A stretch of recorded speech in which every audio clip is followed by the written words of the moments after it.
Hi, podcast audience. If you love our show, will you help us? If you're already a member, spread the word and ask a friend to join you in membership. And if you're a first-time listener, become part of our patron community. Patrons receive extra content, behind-the-scenes research, and more. Become a patron today for as little as $3 a month at patreon.com/The LF Show. That's patreon.com/The LF Show.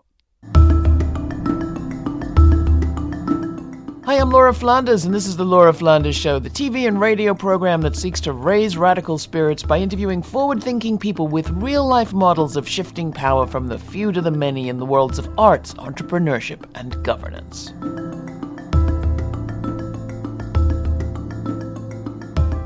50 years ago at the Stonewall Bar in New York, gay pride took the form of a riot, not a parade. Today the question remains as relevant as ever. Just how do we define love is love, and what are we willing to do to defend one another? This week, I speak with a group of LGBTQIA leaders who each has a different relationship to being out and proud. We've come a long way, they say, but in the next 50, 100 years, we have an even longer way to go. It's all coming up on The Laura Flanders Show, the place where the people who say it can't be done take a back seat to the people who are doing it. Welcome. We have come a long way from a riot against police on the streets of New York's Greenwich Village, now just known as Stonewall. To many around the world, that night in 1969 is recognized as the launch of the modern gay rights movement.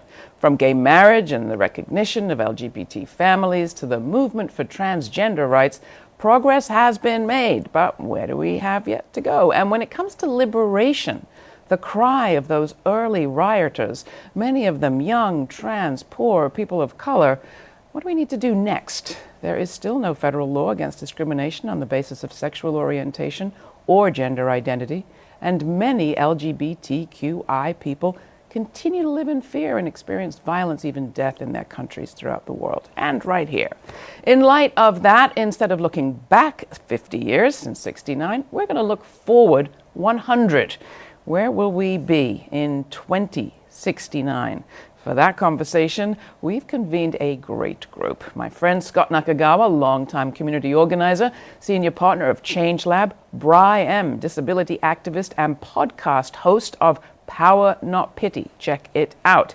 Edafe Okporo, director of the RDJ Refugee Center in Harlem, and Kaz Mitchell, co-executive director of Circle of Voices, Inc. Well, we have a lot on the table, but we have, 100 years to think about. So let's start with Stonewall. What's its resonance to you? Kaz, want to start? And being a New Yorker, I've heard so many stories about how wonderful it was and how it gave us such a voice. But then I heard from some of my elders of color, or as they would say back then, African Americans. And they felt left out pretty much from the story, or the Crispus Attucks-ism of only one of us being there. Mm. So that was a real touching moment for me. And what about you, Scott?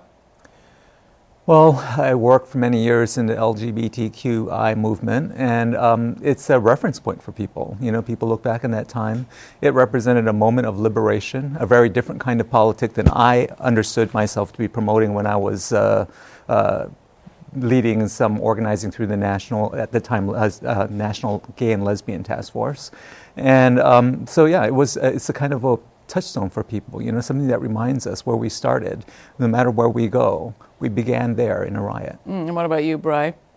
Well, I mean, I guess as a younger person, I can say that Stonewall was definitely a touchstone moment, but also I feel as though, you know, thinking about who threw the first Molotov cocktail is something that people don't remember, and people my age don't even think about Stonewall as a riot. Yeah. How about hearing about Stonewall? Edafe, did Stonewall mean something to you growing up in Nigeria? As someone who's born in a foreign country, United States has always been like the country they have been able to uphold the rights of their citizens. And I've always looked forward to living in a society like America. A lot of people who are born in America are subjective because of the laws and how they grew up in this country, but being from a foreign country, I'm more objective than being subjective. Stonewall represents a lot to me, even though I'm in a foreign country. It gave me the insight that we too can one day be like Americans. Do you remember when and where you heard of the phrase or word Stonewall, which was originally the name of a nightclub, still is? Yeah, Bar? I heard about Stonewall just when I came to America. But before I came to America, I know about the gay rights movement, but not in the term Stonewall. What about you? Do you remember, Brian, when you first even heard the term Stonewall, the name of a bar? Yeah, I mean, Stonewall has always been a place to enjoy yourself and to dance and, you know, be in communion with other queer people.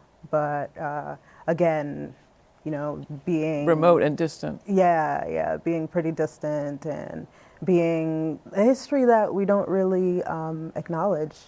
I mean, the history, Kaz, I don't know whether you want to fill in the story a little bit, but the history was not the history of white gay men saying we would like our rights, please. Right. There was a wonderful activist that stood out, and I had the pleasure of having drinks and sharing the story. Stormy Delivery, who is known for being very outspoken, would tell the story of being there and saying maybe I threw the first punch, but just the pictures of what evolved from the conversations showed a group of people just enjoying New York City life back then. And then someone disrupted them and they said, we're not going to take it anymore. Someone being the cops who had raided the place many times very brutally in a very short period of time, but had a habit of doing exactly that to all the gay and lesbian bars around town. Well, that's been our history, even in Philadelphia, city of brotherly love. A lot of people left Philadelphia because of that same type of police action, intimidation of the gays. After Stonewall, the documentary directed by John Scagliotti chronicles the history of lesbian and gay life from the riots of Stonewall to the end of the 20th century.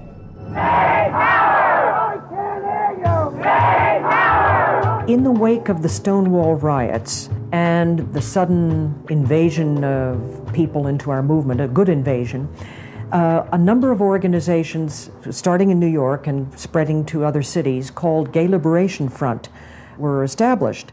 When Stonewall happened, it just seemed a sort of logical progression from actually leftist radical politics.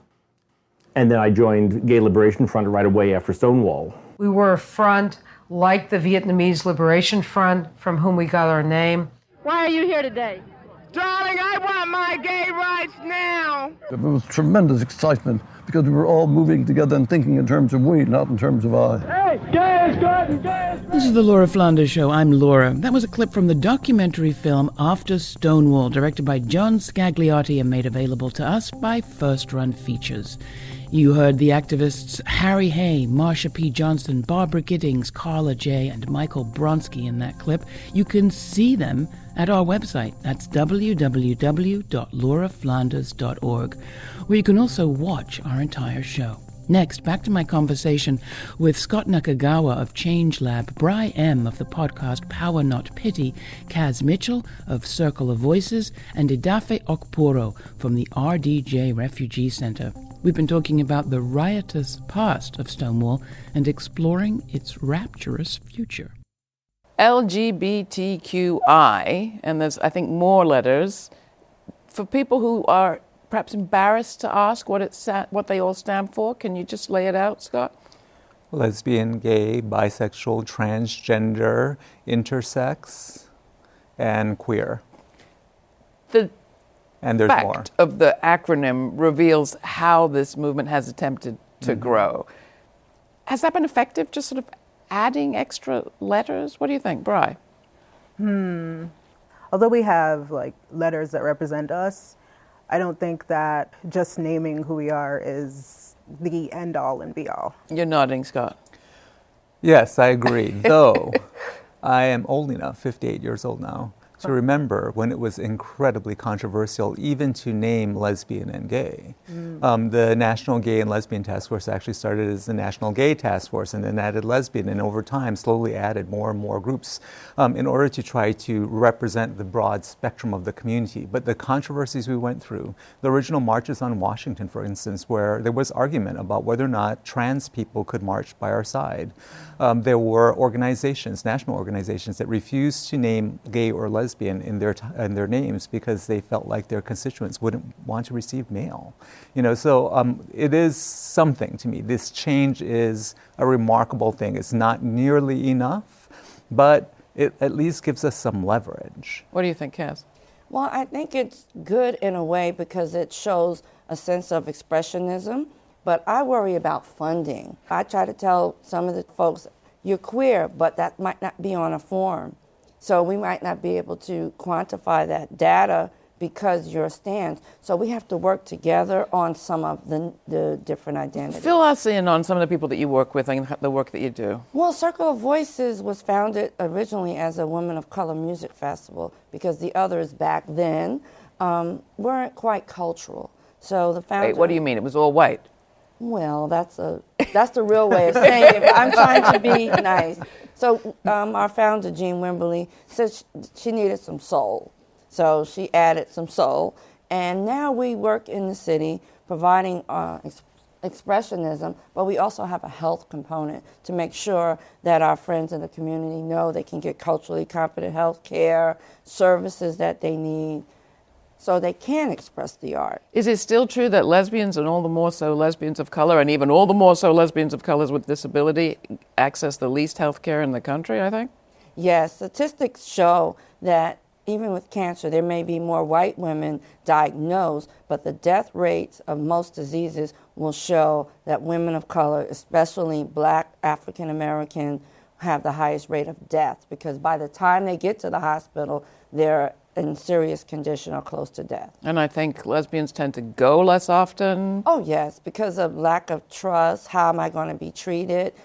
By the color of my skin, by the texture of my hair, and then I'm gay on top of that. You might just kill me or experiment on me. And some of the routine health care that women who are bearing children or who are thinking about bearing children get, lesbians who aren't bearing children don't go into hospital for contraceptions and for birth-related, parenting-related reasons, unless they're having kids.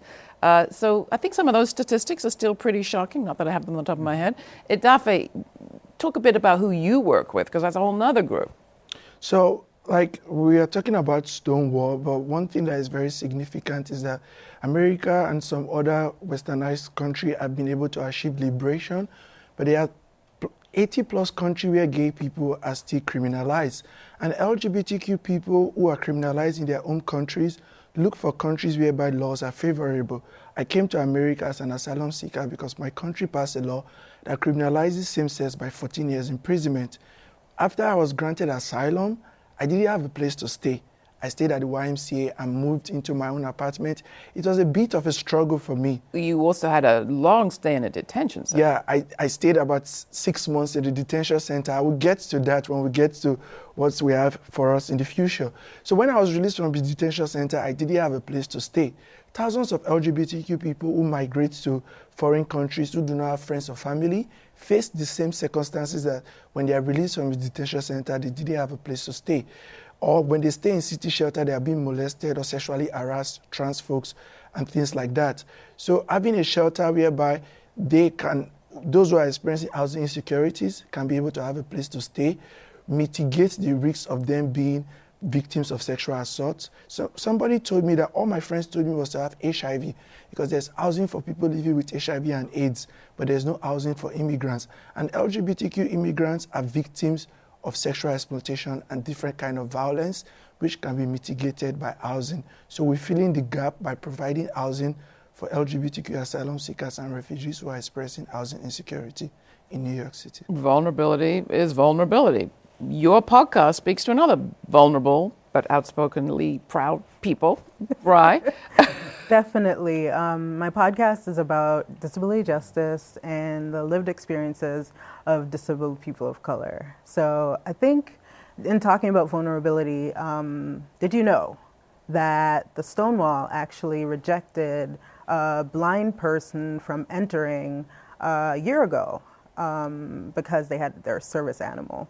And, you know, that is like a definitely vulnerable position to be in, right? But I think like another thing about vulnerability is that disabled people often find themselves constantly vulnerable, especially if you're a queer disabled person. This is the Laura Flanders Show. I'm Laura. My guests are Kaz Mitchell of Circle of Voices, Edafe Okporo of the RDJ Refugee Center, Scot Nakagawa from ChangeLab, and Brian, creator and producer of the new podcast, Power Not Pity. On the 50th anniversary of the Stonewall Uprising, we're reflecting on the milestones reached so far in the struggle for LGBT liberation while looking ahead at the challenges that remain. It's ever a struggle to keep movements alive, and the media that cover them. We depend on you. So please take a moment to join our movement, our community, if you will, by making a pledge of $3 or $12 a month at patreon.com/The LF Show. That's patreon.com/The LF Show. That's where you'll find research materials pertaining to this episode, all of our archives, and additional audio extras made especially for our Patreon community. Put your love for this show into action and become a member today. Next, I ask how we could have come so far in championing liberation and become a beacon of hope around the world, and yet in the U.S. still face an insurgency of hate, not to mention a shockingly high rate of killing of trans people. Here's Light of Love by Lady Alma off her new full-length album Twilight, a 9-track anthology produced by Mark de Clive Lowe and Mashi-Beats. I got this feeling in my heart that makes me want to tell the world just how I feel inside. It's the joy of love that fills me up when I am down, that makes me love my life. Make no mistakes, at times I wanna just curl up, not face my pains, and go run and hide. But it's the light of love that lifts me up and keeps me there where my little light has died. See, it's the light of love that sets me free. It gives me hope and sustains me. See, it's the light of love that brought me through. The light of love. How can we have come so far on the one hand, been such a beacon to people around the world in the way that Edafe is mentioning, be celebrating now this 50 years, and still have on our hands everything that you're just describing? Identity is a very tricky issue, especially in America. Before I came to America, I didn't know that I was a black person. So when I came to America, I discovered that differences within the LGBTQ community, there's still discrimination that, oh, I don't want no fat, no femme, and no black person in a gay dating app, to show how discriminatory people could be. But apart from that, in quantum physics, polarity exists. For one end of the polarity to exist, another end have to exist for them to coexist. That is like right, left, male, female. So we have not been able to understand how to coexist between the two polar ends. That is why we'll continue to have a far right and a far left. What we need in this movement going forward is people that will be at the middle to bridge the gap between the right and the left. I like the word allies, because allies is saying that I do not have anything to do with black people. I'm a white person, but I'm going to stand in the gap of black people. Well, but it's the standing that's important. Just saying allyship doesn't make much of a difference. Right, and you have to be trusted. But one of the things that I know as a person over 50, that racism and discrimination has always been there.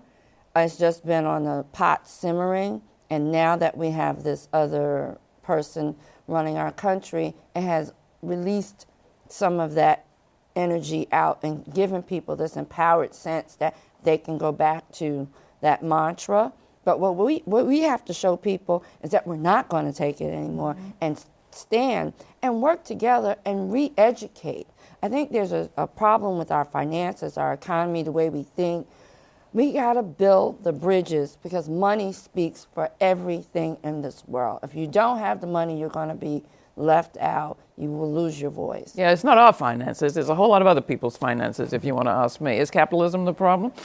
Well, capitalism is one of the problems for sure, but we should remember what came before it and what we might be walking into next, which might be a much uglier form of economy. You've been talking about disaster capitalism. Disaster capitalism, of oligarchy, of, sort of refeudalization of many different parts of the world, the return of chattel slavery, the, incredible networks of human trafficking that we're facing, all of these things that are happening in this so-called liberated environment. When I think of Stonewall, I think of a time when people stood up, right? We had e pluribus unum, out of many one. But, sounds lovely, but it was a very kind of coerced unity. So LGBTQ people, people of color, women, many groups of people decided to step up and say, no.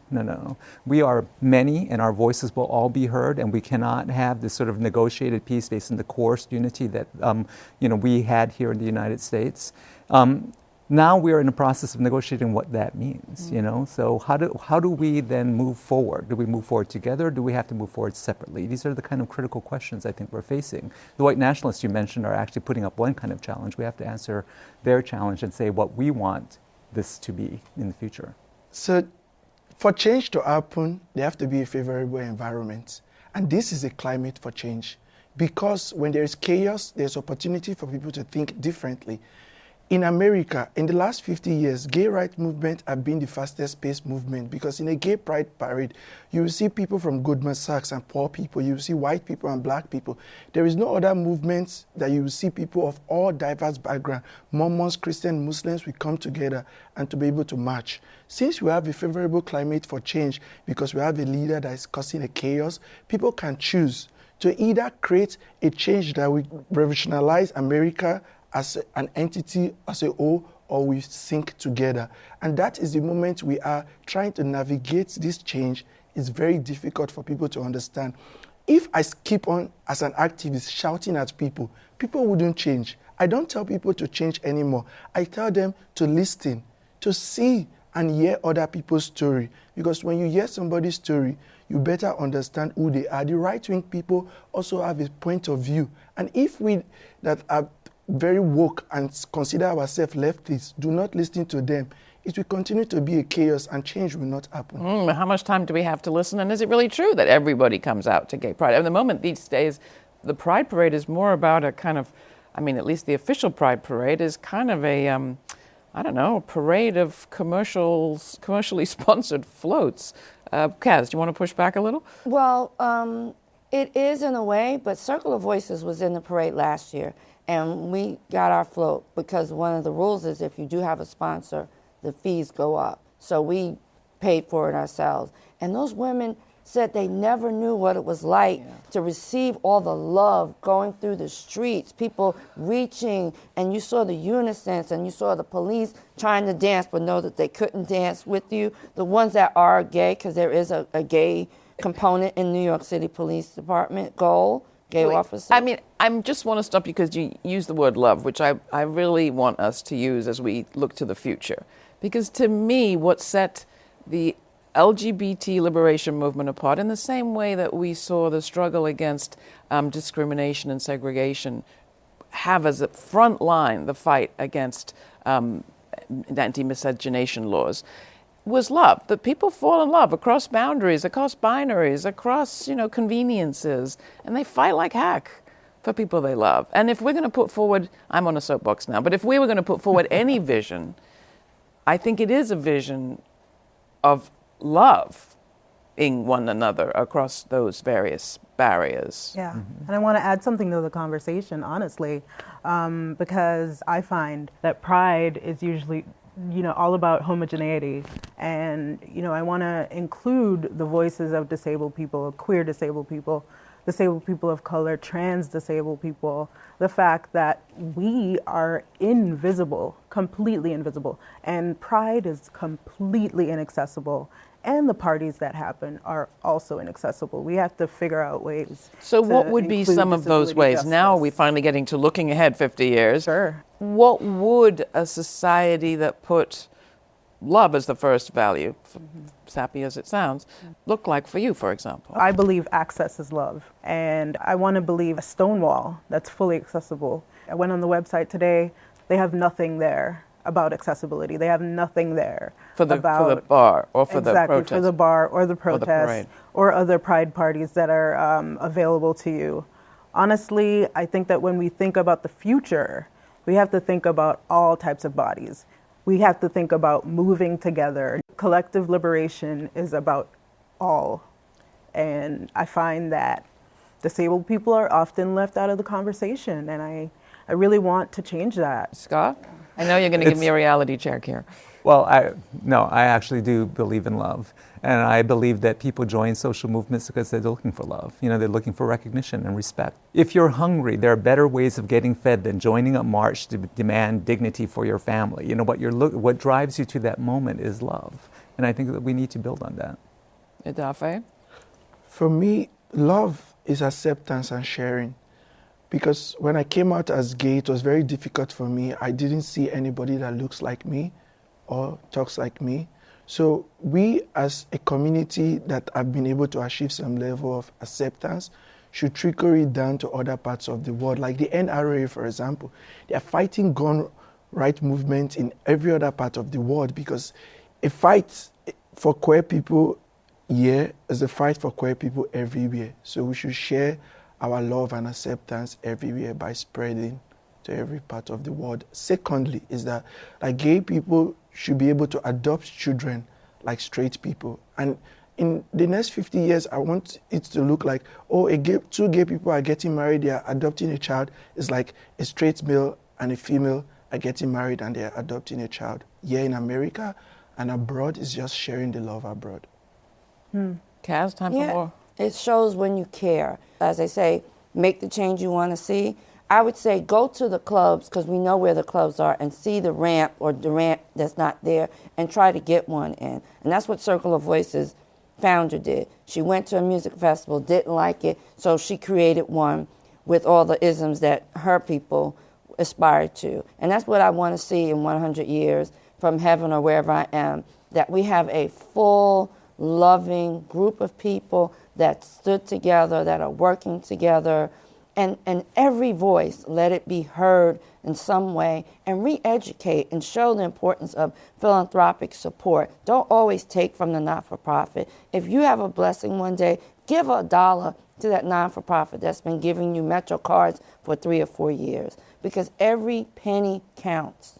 Last word, Bri. I think that, yes, love is all about taking care of each other, but I also think that love is also about recognizing when something is happening that you are not okay with and changing that in some way, acting with people who are like you and deciding that you want to change the world. I think that love is also about recognizing difference and recognizing that we can create a more equitable world by changing what we're complicit in.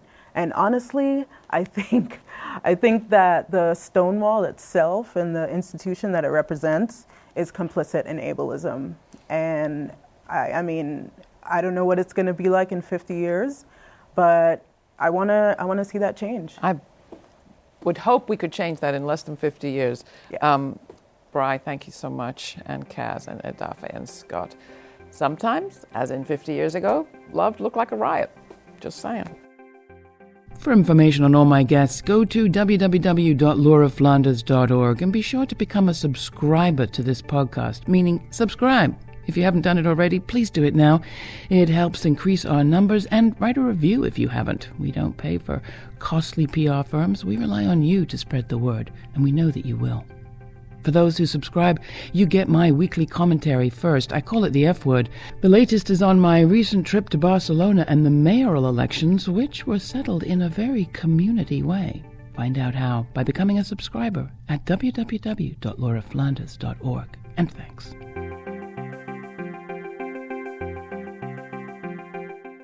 This show is produced by yours truly, Laura Flanders, with Monica Mohapatra, Charlotte Carpenter, Nat Needham, Natasha Gaspar, Jeannie Hopper, Joanna Pinto, and Dominic Marcella. The Laura Flanders Show is made possible from the Novo, Ford, Tomcat, Cloud Mountain, and Fonda Foundations, as well as by listeners like you. So thank you. Stay kind, stay curious. Until the next time, I'm Laura.